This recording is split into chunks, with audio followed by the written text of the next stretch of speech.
Arthur é um rei cruel que domina o mundo com punhos de ferro. Durante sua subida ao poder, ele eliminou inimigos sem piedade, arrasou cidades com explosivos e cometeu diversas atrocidades para manter seu domínio. Em um momento de reflexão, tomado por remorso, ele sofre um ataque cardíaco e morre. Enquanto sua alma desce para o abismo, uma voz misteriosa lhe oferece uma nova chance de vida, desde que ele não a desperdice. Arthur então desperta e vê diante de si Reynold, seu pai, e Alice, sua mãe. Mesmo sem esperar que um bebê possa entender, seus pais estão radiantes com seu nascimento. Arthur percebe que renasceu de fato, embora seja difícil aceitar estar preso em um corpo tão pequeno. Ele sente-se feliz, mas também desconfortável com sua nova forma. Surpreso, Arthur jamais tinha visto tamanho poder, nem mesmo quando foi rei. Reynold, orgulhoso, espera reconhecimento da família, mas acaba distraído e é atingido na cabeça por uma pedra que cai. Alice já suspeitava que algo assim iria acontecer. Ela o cura rapidamente com magia e o aconselha a ser mais cauteloso ao exibir suas habilidades. Embora Reynold às vezes seja impulsivo, seus golpes são mortais. Na caça, derruba um javali selvagem com um único soco, ajudando os companheiros.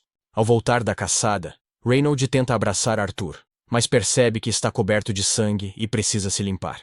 Arthur tira 2 lições disso. O mundo é perigoso e as pessoas geralmente precisam de armas para se proteger. Além disso, se quiser viver sem amarras, terá que aprender a lutar. Quando Reynold retorna, Alice anuncia que é hora de colocar Arthur para dormir. Normalmente isso o irritaria, mas dessa vez ele gosta. Na vida passada, raramente conseguia descansar tranquilo, sempre sob risco de ser assassinado. Mesmo sendo invencível, a constante ameaça o exauria. Passam-se meses até seus membros frágeis ganharem força para que ele possa se movimentar sozinho. A primeira coisa que faz é procurar um espelho. Seus pais acham engraçado seu fascínio pelo reflexo, mas Arthur está apenas absorvendo sua nova condição. Agora que consegue andar, quando Alice o coloca para dormir, ele coloca seu plano em prática. Assim que ela sai, ele abre os olhos, joga o cobertor para fora do berço e foge. Enquanto Alice lava a louça, ele rasteja pelo chão. Tão focada, ela não percebe Arthur atravessando a casa. Ele chega à biblioteca e pega um livro, ansioso para aprender mais sobre o mundo onde nasceu. Descobre que o continente se chama Dikin, dividido em 3 reinos. Caldin, onde anões vivem em cidades subterrâneas. Elanor, lar dos elfos nas florestas profundas. E Sapão, dominado pelos humanos. Neste mundo, a conquista não ocorre pela destruição de cidades, mas Arthur quer compreender seu novo ambiente. Em outro livro, ele descobre que a tecnologia é rudimentar graças à existência da magia. As pessoas conseguem manipular mana internamente. Apesar de rara, a magia é essencial no cotidiano. Há 2 maneiras principais de usá-la: o fortalecimento, que circula mana pelo corpo para aumentar força, resistência e agilidade, e a conjuração, que projeta mana para controlar fenômenos fora do corpo. O funcionamento básico da magia já está claro para Arthur, mas ele não encontra nenhuma explicação sobre a habilidade de cura usada por Alice. Supõe que se trata de uma magia rara ou pouco documentada. Pelo que leu, a maioria das pessoas só consegue canalizar mana durante a puberdade, quando desenvolvem um núcleo interno. A partir daí, podem treinar para se tornarem magos. Isso o intriga. Em sua vida anterior, ascendeu ao poder com base em uma energia natural que lembra muito a mana. Curioso para testar se também possui essa energia, fecha os olhos e se concentra intensamente. Para sua surpresa, sente um núcleo de mana começar a se formar dentro de si. Ele considera isso um avanço importante. Pouco depois, Alice percebe que ele escapou do berço novamente. Ao encontrá-lo inteiro, suspira aliviada e o pega no colo. Arthur entra em pânico, temendo que ela tenha notado sua mana, mas Alice só percebe que ele precisa de uma nova fralda. Então, 2 anos passam. Em uma de suas anotações no diário, Alice demonstra alegria com o desenvolvimento saudável de Arthur, mas admite preocupação.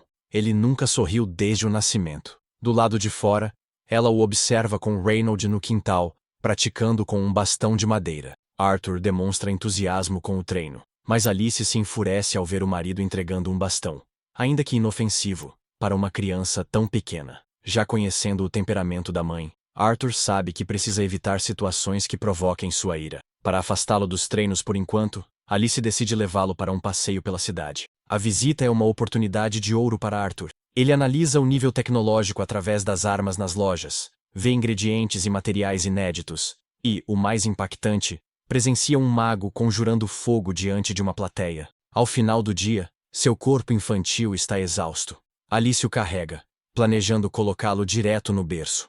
Apesar das limitações da infância, Arthur valoriza o carinho dos pais. Diferente de sua existência passada, solitária e marcada pelo abandono, agora sente o calor de uma família. Já adormecido no ombro de Alice, ela o observa com carinho, orgulhosa de como ele se desenvolve rápido. Tem ciência de suas escapadas noturnas para ler e percebe seu fascínio ao explorar o mundo. Para ela, isso reflete um espírito inquieto e aventureiro, muito parecido com o de Reynolds.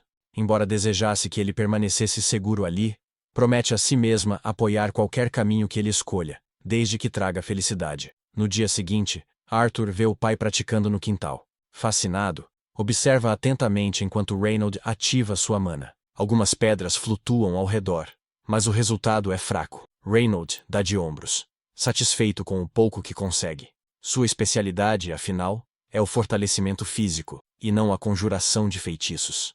Motivado, Arthur decide que é hora de treinar também. Mas Alice surge, anunciando a hora da soneca. Incapaz de argumentar com palavras, ele protesta enquanto passam diante da estante de livros. Alice insiste que não há tempo para leitura, mas Arthur recorre à sua nova arma, o bico. Já um mestre na arte de manipular com a fofura, convence a mãe a deixá-lo ler um pouco antes de dormir. Sozinho, inicia sua prática mágica. Ao longo dos últimos 2 anos, avançou bastante. Já consegue condensar fragmentos de mana e formar um núcleo funcional. O processo é cansativo, mas recompensador. Está a um passo de conjurar seu primeiro feitiço. No entanto, subestima completamente a força de sua própria mana, e ao canalizá-la, causa uma explosão violenta que destrói parte da casa. Alice e Reynolds estavam do lado de fora quando ocorre a explosão. A explosão foi tão intensa que queimou gravemente as costas de Reynolds. Apesar disso, ele e Alice sobreviveram, mas logo percebem o mais importante. Arthur ainda está dentro da casa em ruínas. O desespero toma conta. Como um bebê poderia sobreviver a uma explosão daquela magnitude? Correndo pelos escombros, chegam à antiga biblioteca. Lá, encontram Arthur de pé no meio da destruição, ileso. Reynolds mal acredita no que vê. O menino não só sobreviveu, ele causou a explosão. Com apenas 3 anos, demonstra um domínio de mana que muitos sequer tocam antes dos 12. Orgulhoso, Arthur sorri para os pais, esquecendo-se momentaneamente do teto prestes a desabar. 2 vigas cedem e caem sobre ele. Tenta correr, mas suas pernas curtas o impedem. Quando o fim parece inevitável, Alice se lança sobre ele, protegendo-o com o próprio corpo, enquanto Reynolds ergue um escudo mágico para conter os escombros. Arthur fica surpreso, pois é a primeira vez que alguém arrisca a vida por ele. Alice o abraça com força, tremendo, as lágrimas caem de seu rosto. Acostumado a um mundo onde afeto era fraqueza, Arthur sente um aperto no peito. Em sua vida anterior, como rei impiedoso, jamais viveu algo assim. Ele então se lembra do dia em que um homem tentou assassiná-lo. O Conselho Real não apenas condenou o traidor, também sentenciou sua esposa e filho a um campo de concentração que ignorava completamente a Convenção de Genebra. Lá, foram torturados e usados como cobaias em experimentos, sem qualquer misericórdia. A lembrança é fria, mas o presente é quente. Naquele abraço, Arthur encontra algo que jamais teve, uma família que o ama. O homem começa a implorar para Arthur poupar a família dele, dizendo que eles não tinham culpa de nada. Como um ato de misericórdia, Arthur decide matá-lo ali mesmo. Afinal, isso era praticamente uma segunda-feira normal para ele naquela época. Agora, suas segundas-feiras são bem diferentes. Ele passa o tempo treinando com seu pai. Reynolds quer que Arthur use manoplas nos treinos, mas Arthur já tem uma vida inteira de experiência com espadas. Então, é claro que não quer trocar sua arma principal. Como ele está tão decidido a continuar com a espada, Reynolds decide usar uma também. E para deixar tudo mais interessante, ele reforça a própria espada com mana. Só que, para surpresa total dele, Arthur faz exatamente a mesma coisa, e corta da espada do pai com facilidade. Nesse momento, Reynolds percebe que Arthur é talentoso demais para continuar sendo treinado só por ele. Então, começa a considerar a ideia de contratar um professor profissional e vai conversar com Alice sobre isso. Mas Alice recusa na hora. Ela não suporta a ideia de mandar Arthur para alguma cidade aleatória, só para ele aprender alguma coisa. Eles já tinham combinado que Reynolds ensinaria luta e ela ensinaria magia. Só que aí, Reynolds lembra que Arthur cortou a espada dele no treino, mesmo com ela sendo infundida com mana, e o menino ainda é só um bebê. Tipo, se ele já tá fazendo isso agora, imagina o que pode fazer no futuro? Por isso, Reynolds insiste que ele precisa de um professor de verdade. Alice sabe que Arthur é incrivelmente talentoso, mas ainda odeia a ideia de deixá-lo sozinho numa escola na cidade. A discussão entre os dois começa e dura alguns minutos, sem ninguém ceder, até que Arthur, já cansado daquilo, dá uma solução simples. Por que eles não vão junto com ele para a cidade? Assim ele pode estudar, e os pais não precisam deixá-lo sozinho. Os dois se encaram, percebendo que essa opção nem tinha passado pela cabeça deles. Mas de repente, tudo faz sentido. Eles acham a ideia ótima, e logo começam a se preparar para a viagem. No dia seguinte, uma carruagem chega para levá-los até a cidade. E não vão sozinhos. Vão junto com alguns velhos amigos. Arthur reconhece na hora. São as mesmas pessoas que ajudaram Alice e Reynolds a reconstruir a casa depois que ele a explodiu. Eles fazem parte de um grupo chamado Chifre Gêmeos. O líder, Adam, se apresenta a Arthur. Angela também se apresenta, mas do jeito dela, sufocando Arthur com um abraço tão forte que ele quase desmaia. Alice observa a cena toda feliz. Por sorte, antes que Arthur apague de vez, Darren aparece. Tira a Angela de cima dele e também se apresenta, mas de um jeito bem mais tranquilo. Só dá um high five no garoto. É então que Arthur nota uma garota em pé no alto da carruagem. Dá pra ver que a garota está se exibindo. Não havia nenhum motivo para estar em cima da carruagem naquele momento. Ela não diz nada, então os outros explicam a Arthur que o nome dela é Jasmine. A última integrante do grupo é Ellen, a arqueira. Com as apresentações feitas, o grupo finalmente segue viagem. Todos sobem nas carroças e partem. Durante o trajeto, Alice pergunta a Arthur se ele está animado com sua primeira grande viagem. Ele responde que sim, mas por dentro só consegue pensar em como esse mundo ainda é primitivo. Eles usam carruagens puxadas por cavalos, enquanto no mundo antigo dele, existiam frotas de carros voadores à disposição. Arthur acha tudo bem interessante, já que é a primeira vez que presencia um combate de verdade nesse mundo, e ele quer se tornar forte o suficiente para lidar com ameaças assim sozinho em breve. Como agora tem bastante carne de lobo, o grupo decide usá-la para o jantar. O único problema é que estão sem temperos. Então vai ser só carne grelhada mesmo. Durante o preparo, Alice percebe que o braço de Reynolds está um pouco ferido e se oferece para curá-lo. Mas antes que ela comece, Jasmine pede que espere. Todos se reúnem ao redor de Alice para fazer a guarda, já que curandeiros como ela são extremamente raros nesse mundo. Se alguém visse ela usando magia de cura, poderia acabar se tornando um alvo. Assim que Alice termina, cada um volta ao que estava fazendo, mas Adam decide que quer se exercitar um pouco antes de dormir. E qual a melhor maneira de fazer isso? Lutando com uma criança de 4 anos, claro. Parece meio cruel, mas ele ouviu falar da força de Arthur e quer ver com os próprios olhos. É só um treino. Adam avisa Arthur para se preparar e já imbuir sua lança com mana. Arthur faz o mesmo. Quando o duelo começa, ele canaliza um pouco de magia nos pés. No momento em que vai colidir com Adam, simplesmente desaparece e reaparece atrás dele. Seria a chance perfeita de atacar, mas seus pés de criança escorregam no chão. Ele perde o equilíbrio e Adam consegue se recuperar. Os dois trocam golpes. De qualquer forma, Arthur acaba sendo arremessado para longe. Seu corpo de criança era leve demais para acompanhar um aventureiro experiente, e ele acaba voando. Felizmente, os outros o salvam antes que ele atinja o chão. E claro, todo mundo começa a gritar com Adam por quase machucar Arthur. Mas ele diz que não conseguiu se segurar, porque Arthur era forte demais. Ele simplesmente não esperava tanta força vinda de uma criança. Chega a achar que Reynolds está fazendo algum tipo de experimento de super soldado com o menino. Na verdade, Reynolds nunca ensinou nada daquilo para Arthur. Ele aprendeu tudo sozinho. Nesse momento, Jasmine se aproxima de surpresa e acaba assustando Arthur sem querer. Ela ficou realmente impressionada com o que viu durante a luta e pede que ele a ensine a usar aquela técnica com magia nos pés. Arthur queria manter aquilo em segredo, já que era uma habilidade da sua vida passada, mas Jasmine simplesmente não aceita um não como resposta. Pelo olhar dela,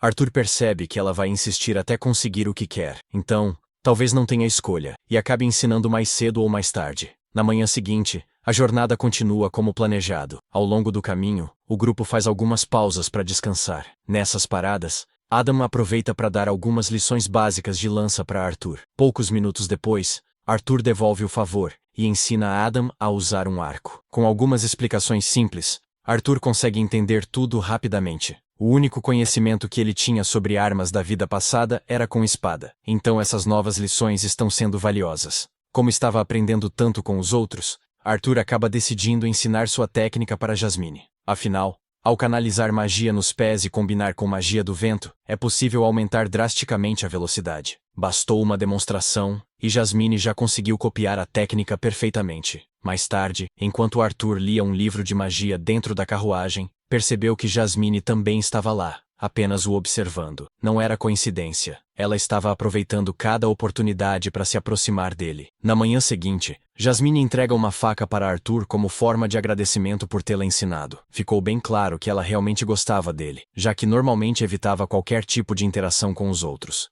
Alguns minutos depois, todos voltam para as carruagens e continuam a viagem. Mas enquanto Arthur está concentrado em seu livro, a carruagem é atacada por bandidos. O grupo fica completamente cercado, sem rota de fuga. O líder dos bandidos ordena que capturem as mulheres e crianças para serem vendidas como escravas. Assim que ele dá o sinal, todos atacam ao mesmo tempo, e os aventureiros fazem o possível para segurar a investida. Em termos de força, os gêmeos do Chifre e Reynolds são muito superiores aos bandidos comuns, mas o número deles é grande demais.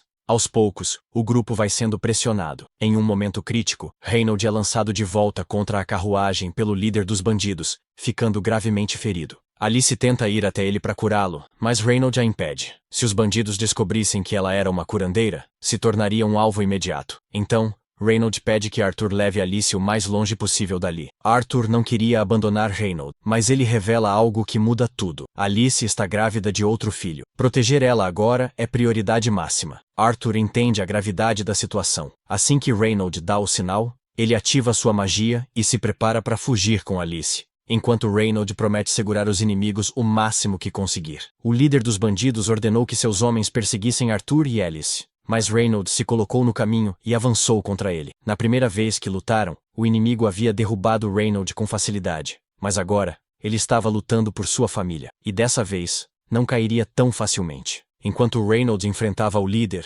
alguns bandidos menos importantes tentaram alcançar Arthur e Alice. Foi quando Adam e Jasmine intervieram, lançando adagas com precisão e abrindo caminho para que os dois pudessem escapar. Todos estavam dando tudo de si para afastar os bandidos de Arthur, e ele se esforçava ao máximo para levar Alice em segurança. Era irônico. Em sua vida passada, ele tomava tudo o que queria sem se importar com ninguém. Agora, estava fugindo para proteger alguém que considerava precioso. Depois de correr por vários minutos, Arthur acreditou que já haviam deixado o perigo para trás. Mas estava errado. Um dos bandidos observava de cima de um penhasco, e esse sabia usar magia. Sem que Arthur percebesse, o inimigo lançou um feitiço de vento em sua direção. Quando finalmente notou, já era tarde demais. Ele só teve tempo de empurrar Alice para longe e tomar o golpe sozinho. O impacto o lançou para trás, jogando o penhasco abaixo. Com um corpo ainda de criança, uma queda daquelas era praticamente uma sentença de morte para ele. Mas se fosse morrer, não morreria sozinho. Enquanto caía, Arthur puxou a faca que tinha recebido de Jasmine e a lançou com precisão contra o mago. A lâmina acertou, e o cordão se prendeu ao tornozelo do inimigo, permitindo que Arthur o puxasse consigo para o abismo. Os aventureiros tentaram usar magia para salvá-lo, mas Arthur já estava longe demais para ser alcançado. Não havia mais o que fazer. Ele estava condenado. Durante a queda, sua mente ficou em silêncio.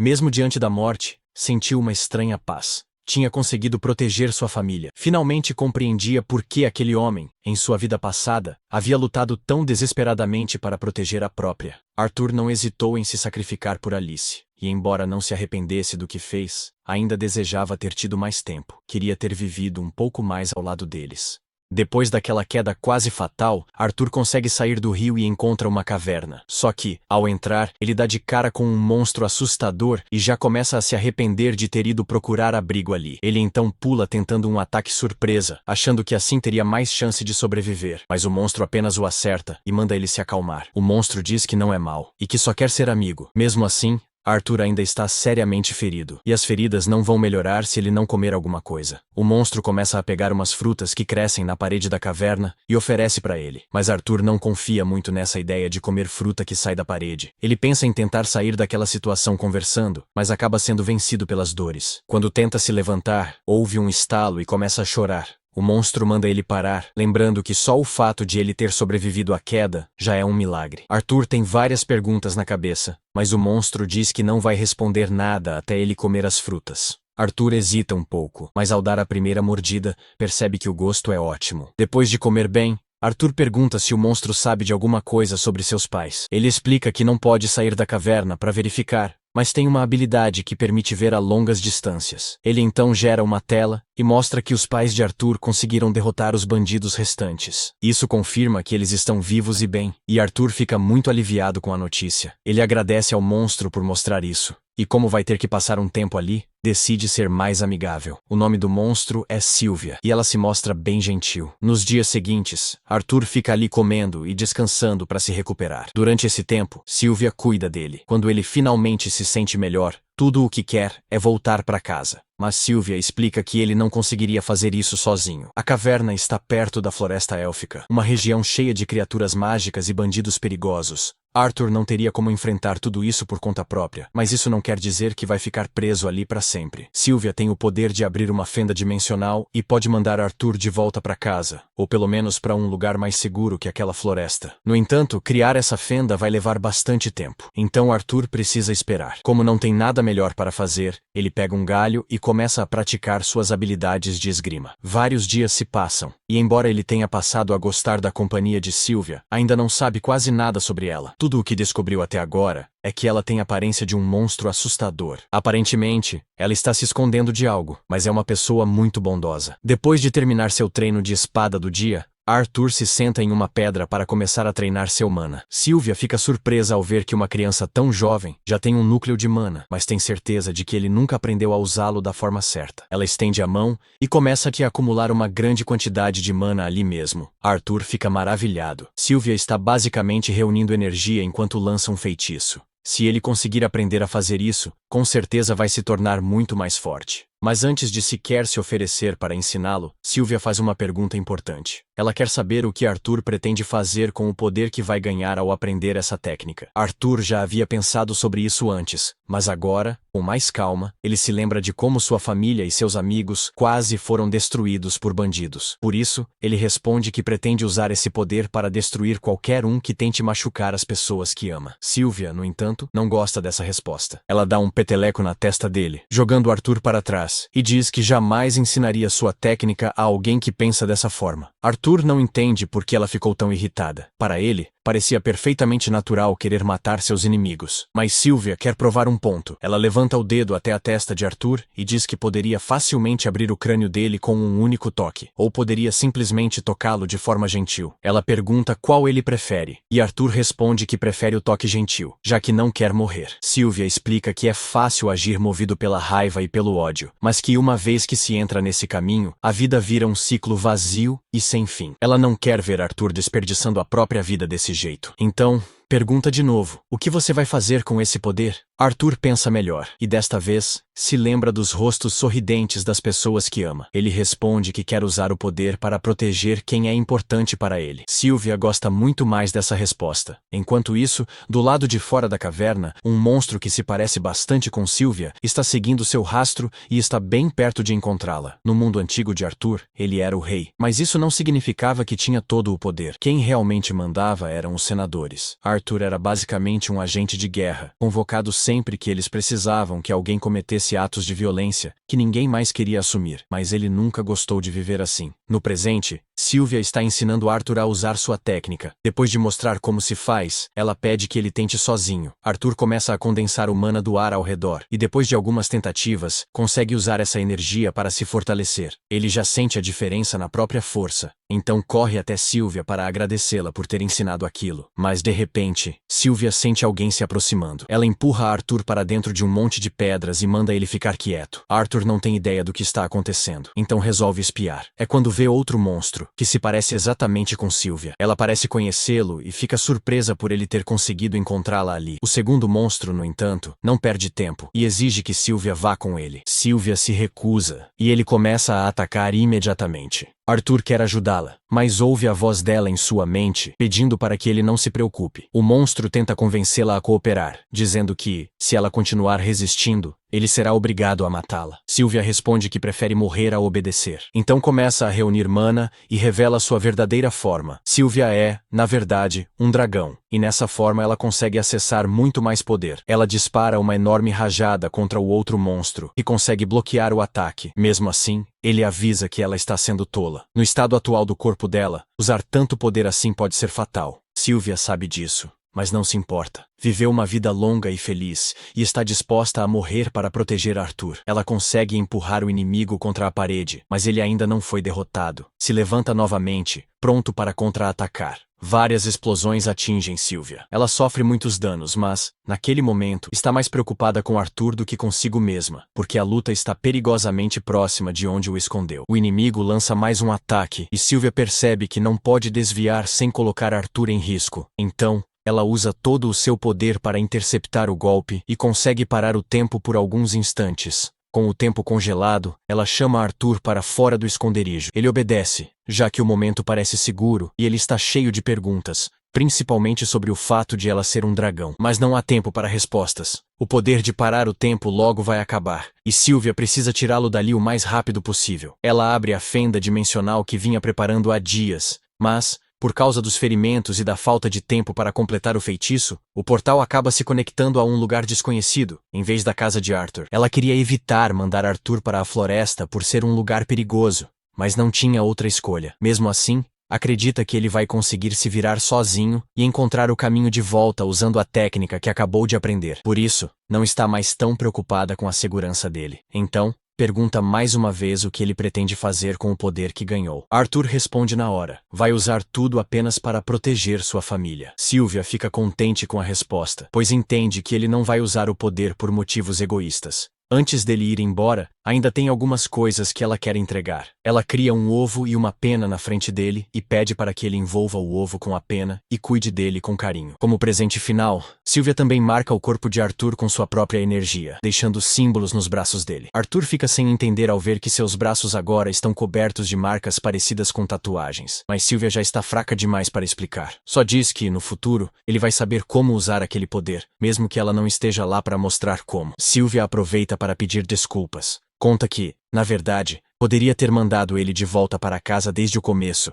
mas se divertiu tanto com a presença dele que acabou adiando isso. E por causa dessa escolha egoísta, acabou colocando Arthur em risco. Ele se sente péssimo porque sabe que ainda não é forte o bastante para salvá-la, mesmo depois de tudo o que ela fez por ele. Mas Arthur não liga se ela é um dragão ou um monstro. Para ele, Sylvia virou uma parte importante da sua família. Diz que a vê como uma mãe, mas Sylvia lembra que ele já tem uma. Então Arthur responde que ela pode ser sua avó. Sylvia não esperava por isso, mas adora a ideia e pede para ele repetir. Ele repete com um sorriso no rosto. Sylvia fica triste por saber que não vai vê-lo de novo, mas o tempo está acabando. Então, com delicadeza, empurra Arthur para dentro do portal. Ele entende, pega os presentes que ganhou e entra, mas no último segundo, muda de ideia e tenta fazer com que ela vá junto. Infelizmente, Sylvia não pode fazer isso. Então Sylvia fecha o portal e manda Arthur embora. O tempo volta a passar normalmente, e ela é atingida pelo ataque do outro monstro. O golpe é fatal. Ela cai no chão, mas o inimigo não acredita que ela tenha morrido de verdade, já que sabe o quanto ela é poderosa. Ele se aproxima devagar,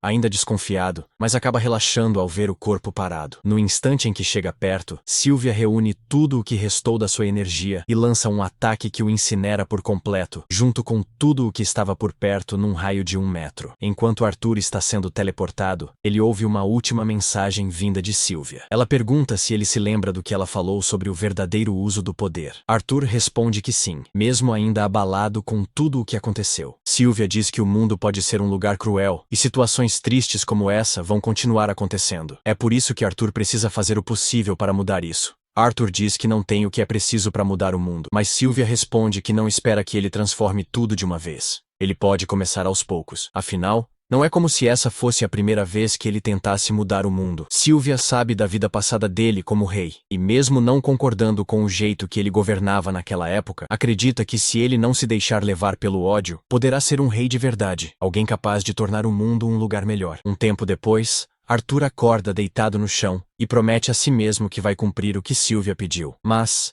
Antes de qualquer coisa, ele precisa encontrar uma saída daquela floresta. Um tempo depois, Arthur acorda no chão e faz um juramento de cumprir o pedido de Sylvia. Mas, antes disso, ele precisa encontrar um jeito de sair dessa floresta. Após ser teleportado para essa floresta élfica, ele começa sua jornada para voltar para casa. Aí, enquanto caminha, um grito assustador corta o ar, vindo do outro lado da mata. Parece o grito de uma garotinha. Imediatamente, Arthur canaliza mana nos pés e corre para ver o que tá rolando. Ele pula pro topo de uma árvore alta para ter uma boa visão. De lá, ele enxerga um grupo de bandidos sequestrando uma menina. Ela tenta fugir, mas os caras já a pegaram e tapam sua boca para calar os gritos. Como a garota é uma elfa, os bandidos planejam vendê-la no mercado negro por um bom dinheiro assim que saírem da floresta. Então, amarram a menina e a jogam na traseira de uma carroça. Enquanto Arthur observa, flashes do passado voltam à mente, de quando ele e sua família foram atacados por bandidos. Ele se lembra dos bandidos falando sobre mantê-lo vivo, junto com as mulheres, para vendê-los como escravos, e isso o deixa furioso. A vontade inicial é acabar com todos eles por causa desse crime horrível, mas ele recorda o conselho de Sylvia sobre controlar a raiva. Sendo assim, Arthur respira fundo e tenta se acalmar. Ele sabe que atacar agora pode colocar a garota em perigo. Com isso, decide esperar o momento certo para agir. Os bandidos entram na carroça e começam a deixar a floresta, com Arthur seguindo de perto, escondido nas sombras. Ao anoitecer, os bandidos param para descansar e montar acampamento, já que não conseguem viajar no escuro. Arthur fica pensando se deve seguir eles até uma cidade humana ou agir ali mesmo. Mas, ao ouvir um dos bandidos dizer que prefere elfos, ele decide que não pode deixar a menina com eles por mais tempo. Ainda assim, ele espera a noite cair completamente antes de agir. Então, senta e medita para se preparar para o confronto que vem pela frente. Quando tá escuro o suficiente, Arthur abre os olhos e começa a planejar o ataque. Ele nota que os bandidos têm lobos com chifres presos por coleiras, e acha estranho que obedeçam humanos tão facilmente. Olhando melhor, ele vê que os lobos usam coleiras mágicas que os controlam. Aí, Arthur resolve usar isso a seu favor e joga pedras nos lobos para agitá-los. Os bandidos ouvem os uivos, e o líder manda um deles calar as feras. O bandido se levanta e dá um chute no pescoço de um lobo para silenciá-lo. Nesse momento, com o inimigo distraído, Arthur aproveita. Ele invoca uma lâmina de mana e pula atrás do bandido, eliminando-o com um golpe rápido. Pega a arma do cara, e quando outro bandido aparece para ver o que houve, Arthur salta nas costas dele e corta sua garganta. 2 bandidos mortos, mas o corpo de Arthur já sente o cansaço, então ele precisa ser rápido. Outro bandido se aproxima, curioso sobre a demora dos outros. Arthur tenta acertá-lo rápido, mas erra os órgãos vitais. O homem grita, alertando os outros da presença de Arthur. O líder dos bandidos percebe que Arthur é um mago e sabe que a luta não vai ser fácil, mas ele não quer matá-lo, já que um garoto mago valeria muito no mercado negro, mais até que a elfa. O líder canaliza magia nos braços e ataca. Arthur desvia com um pulo para trás e tenta um chute, mas o bandido esquiva. Arthur tenta surpreendê-lo jogando uma faca, mas o bandido a pega no ar e usa contra ele. Com isso, Arthur é jogado no chão, e o bandido o ergue pelos tornozelos, zombando. Diz que Arthur não tem chance contra um adulto em força bruta, e Arthur percebe que ele tem razão. Então, decide usar magia. Ele lança uma bola de fogo direto no joelho do bandido. Enquanto o homem grita de dor, Arthur o apunhala na cabeça com a faca. Agora, só falta o bandido ferido antes. Após eliminá-lo, Arthur vai checar a garota na carroça. Ela tá vendada o tempo todo e não faz ideia do que rolou. Arthur a tranquiliza, dizendo que os bandidos foram derrotados e que ela tá segura. O nome dela é Tessia. Ele a ajuda a sair da carroça e diz que ela pode voltar para casa, mas Tessia nota sangue na mão dele e fica preocupada. Arthur sabe que crianças podem se assustar com sangue, então decide não deixar ela ver os corpos. Ele pede que ela espere e cobre os cadáveres com uma lona. Tessia pergunta o que aconteceu com os sequestradores, e Arthur, sem querer admitir que os matou, diz que sofreram um acidente e não vão mais incomodá-la. Ela não insiste. Arthur pega os pertences dela na carroça e se despede, pois precisa seguir sua jornada. Mas Tessia agarra o braço dele, implorando para ele ficar, com medo de ficar sozinha. Ela teme ser atacada por fantasmas das árvores ou algo assim. Arthur pergunta se ela sabe o caminho de volta, e ela diz que sim, mas não sabe quanto tempo vai levar para chegar à vila. Ele não curte a ideia de fazer um desvio, mas sabe que Tessia não sobreviveria sozinha, então concorda em levá-la. Arthur olha para os lobos presos pelos bandidos e pensa em usá-los como transporte, mas, sem saber controlá-los, decide deixá-los. Tessia insiste que pelo menos tirem as coleiras mágicas para que voltem à floresta. Ele avisa que os lobos podem atacar sem as coleiras, mas ela acha que vai ficar tudo bem, já que não os provocou. Como moradora da floresta, Tessia sente que é seu dever cuidar das criaturas de lá. Ela tira as coleiras, e como esperado, os lobos voltam pacificamente para a mata. Na manhã seguinte, Arthur e Tessia seguem para a Vila dos Elfos, e depois de um tempo, tempo, param para comer. Arthur faz um ensopado simples e diz que ela precisa comer para aguentar a caminhada. Tessia reclama que o cheiro tá estranho e Arthur admite que não é nenhum chefe. O ensopado é só carne seca e sal, então o gosto não é lá essas coisas, mas é melhor que passar fome. Tessia pergunta por que Arthur tá na floresta élfica, já que humanos raramente aparecem por ali, ainda mais uma criança sozinha. Arthur conta como se separou da família e acabou ali. Eles seguem conversando e ele pergunta como é viver no reino de Eleanor. Tessia diz que ama o lugar. Apesar dos pais ocupados, ela passa muito tempo com o avô e a serva. Eles continuam a viagem, mas, como Tessia não sabe ao certo onde fica a vila, é difícil prever quanto tempo vai levar. Para piorar, os lobos que Tessia libertou começam a segui-los. Arthur se arrepende de não tê-los eliminado antes. À noite, ele monta a guarda fora da tenda para proteger Tessia de um possível ataque. Depois de um tempo, ela abre a barraca e pede para ele dormir ao lado dela. Arthur diz que não tá com sono e prefere vigiar, mas Tessia insiste, com medo de ficar sozinha. Ele cede e faz a guarda de dentro da tenda. Apesar de fingir coragem, ela quer que Arthur fique ao seu lado o tempo todo. Antes de dormir, Tessia pergunta se é verdade que humanos são pervertidos que casam com várias esposas. Arthur fica surpreso e quer saber de onde ela tirou isso. Ela diz que foi o avô. Arthur explica que, embora existam pessoas assim, como na família Garrett, a maioria dos humanos é decente. Tessia acredita e logo dorme. Os lobos não atacam, e na manhã seguinte, eles seguem viagem. Tessia tá mais à vontade com Arthur agora. E, esquecendo os bandidos, parece bem mais feliz. Mas ela não tem nenhuma habilidade de sobrevivência e precisa de ajuda até para atravessar um riacho. Arthur a carrega. De repente, ele sente uma dor estranha no peito, sem saber o que é. Tessia corre atrás de ervas medicinais, mas Arthur sente que não é uma doença comum. Enquanto tá encostado numa árvore, um lobo aparece, e Arthur entra em pânico, sem condições de lutar. Tessia volta com as ervas, e ele a avisa para ficar longe, temendo o lobo. Para surpresa dele, o lobo só deixa um porco morto aos pés de Arthur e vai embora. Tessia acha que foi um agradecimento por terem libertado os lobos. Naquela noite, eles acampam e assam a carne na fogueira. O sabor é bem melhor que o ensopado, e Tessia a adora. Enquanto procurava ervas, ela achou cogumelos e oferece a Arthur, mas ele não devia ter aceitado. Os cogumelos causam uma diarreia danada. Exausto, Arthur quase desmaia, mas Tessia continua falando. Ela conta que o avô lia histórias sobre reinos humanos e anões, e ela sempre quis visitá-los, mas os elfos não confiam em outras raças. Tessia percebe que Arthur tá desligado, mas entende que é só cansaço. Então, ela o cobre com um cobertor e deseja boa noite. Na manhã seguinte, a dor no peito de Arthur piora. Tessia se desculpa por não ajudar, mas ele diz que não é grave. Mudando de assunto, ela pergunta se pode chamá-lo de Art, já que o considera um amigo, depois de tanto tempo juntos. Arthur aceita e diz que não se importa. Tessia fica surpresa com a calma dele. Ele brinca, dizendo que vai aproveitar cada momento como amigo da grande Tessia, o que a irrita, e ela manda ele parar de ser infantil. Arthur acha graça, já que foi ela quem insistiu para ele ficar por causa do medo. Tessia retruca que era diferente. Brincadeiras à parte, Arthur percebe que Tessia é sua primeira amiga de verdade. Nem na vida passada ele teve isso, já que todos tinham medo dele. De repente, Tessia o chama para ver algo. Ele vai, esperando um galho estranho, mas encontra uma árvore enorme com um portal no centro. Tessia explica que essa é a entrada da Vila dos Elfos, e estende a mão, convidando Arthur a ir com ela. Os guardas exigem que Arthur explique quem deixou um humano como ele entrar nas terras sagradas dos Elfos. Ele olha para Tessia, esperando que ela esclareça tudo, mas ao vê-la calada, sente uma pontada de traição, achando que foi ingênuo por um dia ter considerado ela uma amiga. Porém, a verdade é que Tessia estava quieta só por ser uma criança. Quando os guardas falam em executar Arthur, ela finalmente reage, defendendo ele e dizendo que ele salvou sua vida. Mesmo assim, os guardas insistem que Arthur deve ter manipulado a mente dela para ela acreditar nisso, como se isso fosse possível. Aí, o único cara sábio e sensato das terras élficas aparece, saindo do mesmo portal de teletransporte, e manda soltarem Arthur. Esse é Virion Eralith, o antigo rei de Eleanor. Ele agradece pessoalmente a Arthur por salvar Tessia, revelando que ela é sua neta, ou seja, a princesa do reino. Arthur fica de queixo caído, porque nunca imaginou que Tessia fosse da realeza, ainda mais pelo jeito dela enquanto estavam juntos. Logo depois, os pais de Tessia, o rei Alduin Eralith e a rainha Merial Eralith, chegam e se reencontram com a filha, que estava sumida há dias. Enquanto Merial checa se Tessia tá bem, Alduin questiona o que um humano tá fazendo ali. Pelo jeito, Alduin puxou a mãe, e não tem nem de longe a sabedoria do pai, porque logo manda os soldados executarem Arthur. Virion intervém de novo, dizendo que foi ele quem mandou os guardas segurarem a onda. Ele explica a Alduin que Arthur salvou a preciosa Tessia, mesmo sendo um humano tido como bárbaro. Tessia reforça, implorando pro pai não machucar seu amigo e até sugere convidá-lo pro castelo. A ideia de um humano pisar no castelo deixa Alduin hesitante. Mas Tessia não espera a resposta e vai direto falar com Arthur, dizendo que, se ele for com ela, os chefes reais vão preparar os petiscos favoritos dele. Sim, esse tipo de suborno é coisa de criança. Bom, Arthur tecnicamente ainda é uma criança, então tá de boa. Alduin não quer contrariar a filha de personalidade forte e acaba cedendo. Enquanto isso, Virion fica super curioso, porque sente um poder estranho em Arthur e pede para conversar com ele em particular mais tarde. Por enquanto, Arthur acompanha Tessia enquanto caminham pelo reino de Elenoir, um lugar com uma vibe artística, onde as casas são construídas tanto em cima quanto embaixo das árvores, e o povo leva uma vida simples, mas tranquila. Conforme Arthur anda ao lado de Tessia, ele atrai um monte de olhares curiosos da multidão, todos querendo saber o que um humano tá fazendo ali. Arthur ainda tá chateado porque Tessia hesitou em ajudá-lo no começo. Por que ela fez isso? E o que era aquele olhar sério no rosto dela? Ele não entende. Esse pensamento não sai da cabeça dele, e ainda provoca uma dor aguda no peito. Mesmo assim, ele fica desconfiado de tudo ao redor e tenta se manter alerta. Eles chegam ao castelo no fim da cidade. Ao entrar, são recebidos por várias criadas élficas, que existem só para garantir que Tessia tá sempre feliz. Mas hoje, Tessia quer retribuir Arthur. Ela manda as criadas darem a ele a melhor hospitalidade possível, dizendo que ele salvou sua vida. Vendo que elas hesitam, Tessia garante que Arthur é um dos raros humanos de coração bom. Aí, ela pergunta para ele o que ele quer fazer: comer petiscos, brincar, almoçar ou talvez se refrescar. Mas antes de qualquer coisa, Arthur quer falar com os pais de Tessia sobre o que rolou na floresta. Como ninguém explicou nada ainda, ele reúne todos na sala de reuniões para uma conversa séria. Tessia, no entanto, tá no mundo dela e traz chá e petiscos para todo mundo, como se fosse um chá da tarde qualquer. De qualquer jeito, Alduin se apresenta formalmente junto com Merial e Virion para Arthur. Arthur também se apresenta, dizendo que é só um garoto comum de uma vila esquecida no reino de Sapin. Ele se ajoelha diante de Alduin, dizendo que um plebeu como ele nunca sonharia em estar na mesma sala que o rei dos elfos, e agradece pela oportunidade. Alduin fica surpreso com a educação de Arthur, mesmo ele se dizendo um simples camponês, e deixa ele continuar. Arthur dá uma explicação detalhada do que aconteceu, contando como se separou da família. Ele não mente pro rei, mas também não revela tudo, como o encontro com a misteriosa dragão Sylvia. Mesmo assim, segue a história até o momento em que encontrou Tessia sendo sequestrada por mercadores de escravos. O clima na sala muda na hora. Alduin aproveita para culpar toda a humanidade pelo que os bandidos tentaram fazer com sua filha. Mas Virion faz a pergunta certa. Como um garoto de 5 anos como Arthur conseguiu salvar Tessia de 3 adultos? Não pode ter sido por conversa ou súplica.